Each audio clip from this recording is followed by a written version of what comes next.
বন্ধুরা, আজকে বানাবো দেখো মটর ডালের বড়া। তার জন্য মটর ডাল আর আতপ চালটাকে ভিজিয়ে রেখেছিলাম, তারপর মিক্সার গ্রাইন্ডারে পেস্ট করে নিয়েছি। তার মধ্যে দিয়ে দিয়েছি কালো জিরে আর লবণ, হলুদ আর একটু চিনি দিয়ে দিয়েছি। চিনি দিলে না বড়াতে টেস্ট হয়। আর ব্যাটারটাকে এখন দেখো ভালো করে আমি ফেটিয়ে নিচ্ছি। যত ব্যাটারটা ভালো ফাটানো হবে বড়াটা ততই হালকা হয় আর এত সুন্দর খেতে হয়। তো দেখো এখন আমি বড়াগুলো একে একে তেলে দিয়ে দিয়েছি। আর এটা নিরামিষ বড়া, তো সেই জন্য একটু হালকা চিনি দিলে বেশ টেস্ট হয়।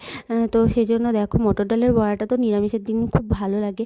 আর তোমরা যারা ডালের বড়া করে সবজি করো তাদের জন্য এই বড়াটা কিন্তু খুবই ভালো হয়। বড়াটা ভেজে সবজির মধ্যে দিলেও খুব টেস্ট হয়। তো দেখো বড়াটা মোটামুটি লাল করে ভেজে নিয়েছি। আর যত লাল করে বড়াটা ভাজবে না ততই ভালো হবে। দেখতেই পাচ্ছ কতটা সুন্দর লাগছে দেখতে, আর খেতেও ততটাই টেস্টি হয়েছিল। তো আবার আরেকবার দিয়ে দিলাম, কারণ অনেকটাই ব্যাটার আমি গুলিয়ে নিয়েছি, কারণ অনেকগুলোই ভাজবো, যে আরেকবারও দিয়ে দিলাম। তো দেখতেই পাচ্ছ। আর যত ভালো কি বলবো ব্যাটারটা মাখবে ততই ভালো বড়াটা নরম আর ফুলবে। আর ভেতরে এত সুন্দর হয়েছিল বড়াটা খেতে খুবই টেস্টি হয়েছিল। তো আর চিনিটা দেওয়ার জন্য বড়াটার টেস্ট আরও বেশি ভালো হয়েছিল। তো দেখো আমার বড়া ভাজাগুলো কমপ্লিট হয়ে গেছে। ভালো লাগলে অবশ্যই কমেন্ট করো।